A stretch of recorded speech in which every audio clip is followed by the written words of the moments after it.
এবার কি আমি আপনাদেরকে বুঝাইতে পারছি? তাহলে কি হওয়া লাগবে? নবীর উম্মত। জোরে কোন কি? সবাই বলেন কি? আরো জোরে বলেন কি? এবার 5টা আঙ্গুল উঠান তো দেখি, একটু নাড়া দেন। লিল্লাহি তাকবীর। সুন্দর করে একটা নাড়া দেন। কয়টা আঙ্গুল উঠাইছেন ভাই? এবার হাতগুলা নাড়া। নবীর উম্মত যারা হওয়ার চিন্তা করছি, এই কাজগুলা বাদ দিবে এতক্ষণ যা বলছি ইনশাআল্লাহ। 5 শ্রেণীর মানুষ হবে, মাত্র 5 শ্রেণীর মানুষ হবে আল্লাহ নবীর সঙ্গে যিনি জান্নাতি বানায়া দিবেন তিনি কি? কয় শ্রেণী? আর জোরে। 1 নাম্বার হচ্ছে কাসরাতুস সুজুদ, অধিক পরিমাণে সিজদা দিবেন। আল্লাহ নবীর আদরের এক সাহাবী, নাম হলো রবিয়া, মাত্র 11 বছর বয়স সাহাবী। কত বছর বয়স? 11 বছর। নাম কি? রবিয়া। কি নাম? কত বছর? 11 বছর। এই মাহফিলে 11 বছর কাদের একটু হাত তুলে তো দেখি। একজনও নাই? মাশাআল্লাহ। 1 জন, 2 জন, 3 জন, 4 জন, 5 জন, 6 জন। মাশাআল্লাহ। কয়জন পাইলাম? ভালোই। মাশাআল্লাহ, মেলা আছে। এবার হাত না। কত বছর এদের? 11 বছর। রাসূলের সাহাবীর নাম কি? রাবিয়া। বয়স কত? আল্লাহ নবীর 11 বছরের আদরের সাহাবী নাম রাবিয়া। আল্লাহ নবীর এত আদরের সাহাবী ছিলেন, ঘর ছিল না, বাড়ি ছিল না, খাবার ছিল না, আহলে সুফার অধিবাসী ছিল। মসজিদ নববীর ভিতরে ঘুমাইতেন, আল্লাহ নবীর দরজার সামনে শুয়ে থাকতেন। নবীজি বের হওয়া মাত্র বলতেন, ওগো নবীজি কি খেদমত করব? আল্লাহ নবীর জন্য ওজুর পানিগুলা তিনি নিয়ে আসতেন। সেই সময় বীর গাছ থেকে 4 কিলোমিটার দূরে গিয়ে ওজুর পানি বিশ্ব নবীর জন্য এনে দিতেন। 11 বছরের সাহাবী। আল্লাহ নবী আদর করে বললেন, রবিয়া এত খেদমত করলাম, আজকে কিছু একটা চাও, চাও মাত্র তোমাকে আমি দেব। বলেন আল্লাহু আকবার। এই যে আমার মাহফিলে যারা 11 বছর বয়স, এই যুবকগুলো যদি এখন বলি তোমরা কিছু একটা চাও, চাইলেই দিব, যুবকরা করবো হুজুর মোবাইলটা দিয়ে দেবে। হ্যাঁ হুজুর, আব্বাই হুজুর মোবাইলটা দেয় না, দিলে ঝামেলা করে। এক কাজ করেন, আপনার মোবাইলটা হুজুর আল্লাহ রাস্তায় দিয়ে দেন। ঠিক কিনা বলেন? রাসূল বলতেছে, রবিয়া কিছু একটা আমার কাছে চাও। সাহাবী কি চায়? মা নাই, ভাত নাই, এতিম মানুষ, খাবার কোথায় খাবে এমন কোন ব্যবস্থা নাই, ক্ষুধার যন্ত্রণায় মসজিদ নববীতে পিট পিট করে ছোট বাচ্চা। সেই সাহাবী নবীজির সামনে আসলেন। আল্লাহ নবী বললেন, কিছু একটা চাও। রাবিয়া বলেন, নবী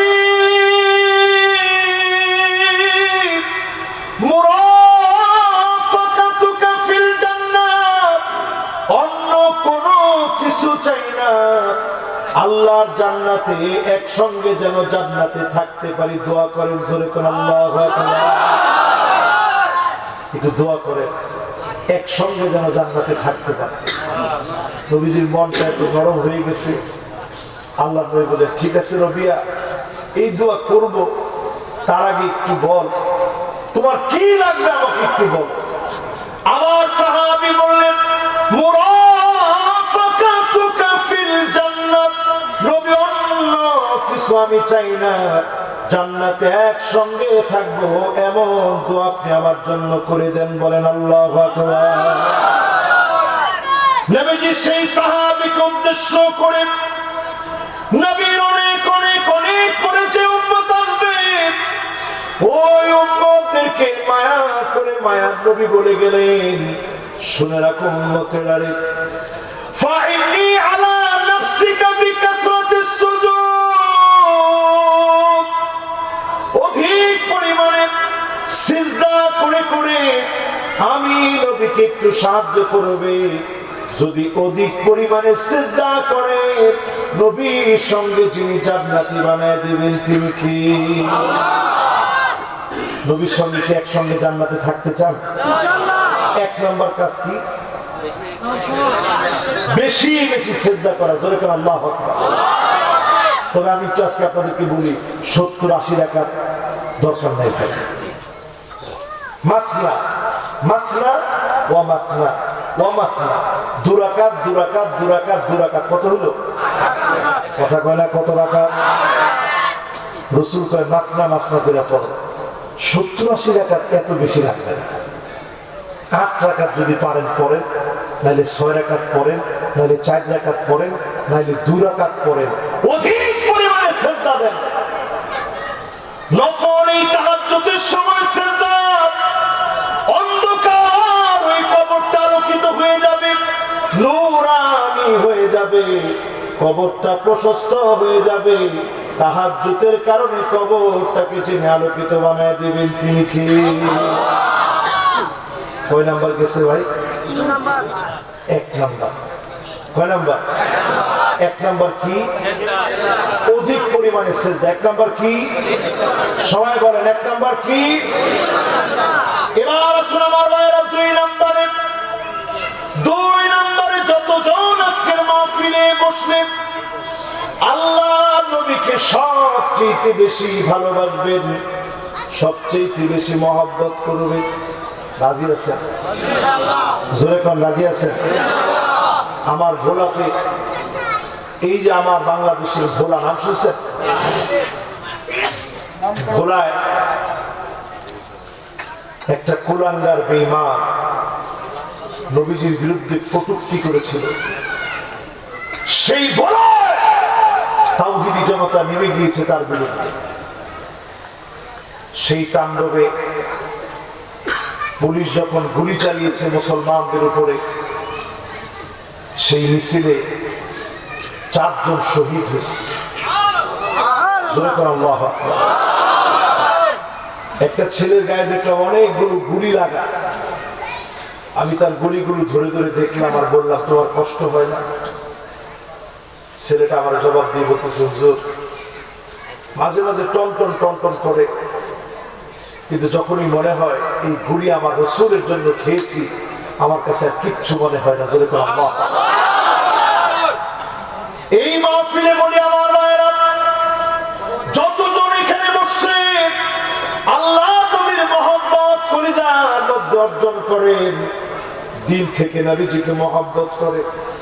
আমার নবী তো কোনো দিনের জন্য আমাকে দেখে নাই, না দেখে আল্লাহর হাবিব বললেন ওয়াদিতু লাউ রাআইনা ইখওয়ানানা।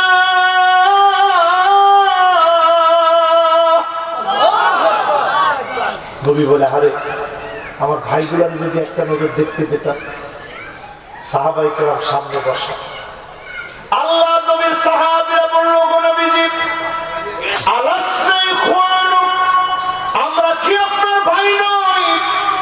আল্লাহর হাবিব বলেন না না তোমরা আমার ভাই না, বাল আনতুম আসহাবি, তোমরা তো আমার সাহাবী। আমার ভাই তো হবে তারা যারা অনেক পরে আসবে, জীবনে কোনদিন আমাকে দেখে নাই, না দেখে যারা ঈমান আনবে তারা হবে আমার ভাই। তাদের জন্য আমি নবী অপেক্ষায় থেকে শাফাআত করব। বলেন আল্লাহু আকবার। ওয়াকিফান ফি নিহায়াতিস সিরাত, পুল সিরাতের কিনারায় নবী দাঁড়ায় থাকে। উম্মতের হাল কি হবে? কারো হাত কেটে জাহান্নামের মধ্যে পড়ে গেছে, কারো পা কেটে জাহান্নামের মধ্যে পড়ে গেছে, চেহারা ক্ষত বিক্ষত হয়ে আছে। আল্লাহ নবী সবার জন্য অপেক্ষা করবে। আল্লাহর কাছে সেদিন গর্ব করে বলবে ইন্নী মুকাফিরু বিকুমুল উমাম, ও আমার আল্লাহ অনেক পরে এসে এত এত উম্মত নিয়ে আজকে আমি জান্নাতি। জোরে কোন আল্লাহু আকবার। এজন্য যারা আমার সামনে বসছেন নবীর উম্মত হবে, নবীকে ভালোবাসবেন, রাজি আছেন ইনশাআল্লাহ? সাহাবী প্রশ্ন করেছে বুখারী বর্ণনা, আপনাকে আমার ওয়াজ বুঝতেছেন সবাই? আমার কাছে মনে হয় বুঝতেছেন, আলহামদুলিল্লাহ। বুঝতেছেন তো ইনশাআল্লাহ? এক নাম্বার বলছি অধিক পরিমাণে মাশাআল্লাহ, 2 নম্বরে মাশাআল্লাহ নবী মুহাম্মদ। এই দেখেন এখানে আজকে একটা ছেলে আসছে, এই তো মাশাআল্লাহ এখানে বসে, ও সব মাহফিলে যায়। ও কিন্তু বিবিএ কমপ্লিট করছে, কিন্তু কি সুন্দর দাম। আমি দেখে মনে করছি যে সে মাদ্রাসার ছাত্র। এটা কার মহব্বতে? আল্লাহ এবং তার রাসূলের মহব্বতে। জোরে করে আল্লাহু আকবার। এই যে কত রকমের গালি যন্ত্রণা সহ্য করে যারা দ্বীনের জন্য কাজ করে, একমাত্র কার মহব্বতে? আল্লাহ এবং তার রাসূলের মহব্বতে। আল্লাহ এবং তার সাহাবী এসে প্রশ্ন করতেছে, ইয়া রাসূলুল্লাহ মাতা সাআ। একজনের ঢাকে নিয়ে যাচ্ছে। বসেন বসেন, কার ব্যাপারটা দেখছেন? অবশ্য ওয়াজ শুনতেছে প্রভু না, শয়তান মানে একলা একলা যাইতে ভয় পেতেছে। আপনারা আছেন তো ইনশাআল্লাহ? বলেন 1 নম্বর আমলটা কি? মাশাআল্লাহ কমিটির লোকেরা বলতে পারেন 1 নম্বরটা কি? বেশি বেশি সিজদা। 2 নম্বরটা কি? বড় দামি জিনিস নবীর মুহাব্বত।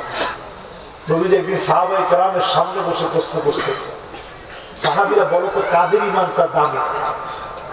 সাহাবায়ে কেরাম বলতেছে, ইয়া রাসূলুল্লাহ ফেরেশতাদের ঈমান বড় দামি, তারা যে আল্লাহর উপর ঈমান আছে। কিছু বলে ফেরেশতারা ঈমান আনবে না কেন? সার্বক্ষণিক তারা আল্লাহর কাছে, তারা তো ঈমান আনবে। বড় কাদের ঈমান দামি? সাথে সাথে সাহাবায়ে কেরাম বলতেছে, নবীদের ঈমানটা বড় আশ্চর্যজনক। নবীরা যে ঈমান আনবে, আল্লাহ নবী বললেন নবীদের উপর আল্লাহ ওহী নাযিল করছে, নবীরা ঈমান আনবে না কেন? এবার নবীজি আবার বললেন, বলো দেখি কাদের ঈমানটা আশ্চর্যজনক? সাহাবীরা বলতেছে, তাহলে আমাদের ঈমান আশ্চর্যজনক, আমরা সাহাবীরা যে ঈমান আনলাম। আল্লাহ নবী বলতেছে, ও আনা ফীকুম, আমি তোমাদের মধ্যে আছি, কেমন করে তোমরা ঈমান না আনবে? এরপর আল্লাহর হাবিব বলেন, শোনো, এমন কিছু মানুষ আসবে যারা পৃষ্ঠার ভিতরে কোরআন কারীম পাবে,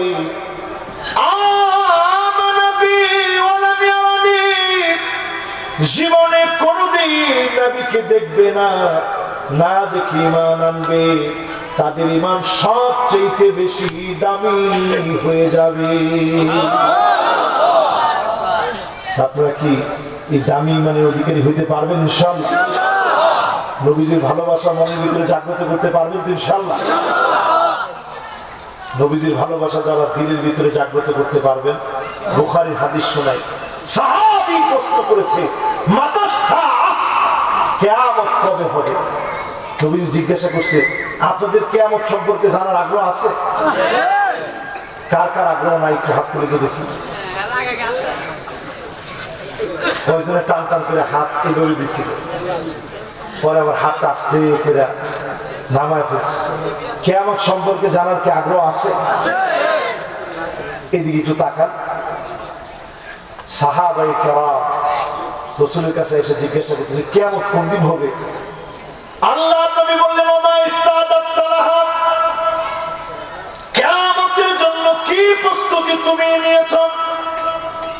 সঙ্গে সঙ্গে সাহাবী বলল, নবী তেমন কোনো প্রস্তুতি আমার নাই। ইন্নী উহিব্বুল্লাহ ওয়া রাসূল, আল্লাহ এবং তার রাসূলকে আমি বড় ভালোবাসি। যখনই সাহাবী এমনটা বলেছে, আল্লাহ নবী বললেন, সাহাবীর শোনো, আনতা মাআ মান আহবাবতা, যদি আল্লাহ এবং আল্লাহর রাসূলকে তুমি ভালোবাসো, আল্লাহ এবং তার রাসূলের সঙ্গে তোমার যিনি থাকার ব্যবস্থা করে দিবেন তিনি কে? নবীর প্রতি ভালোবাসা থাকবে।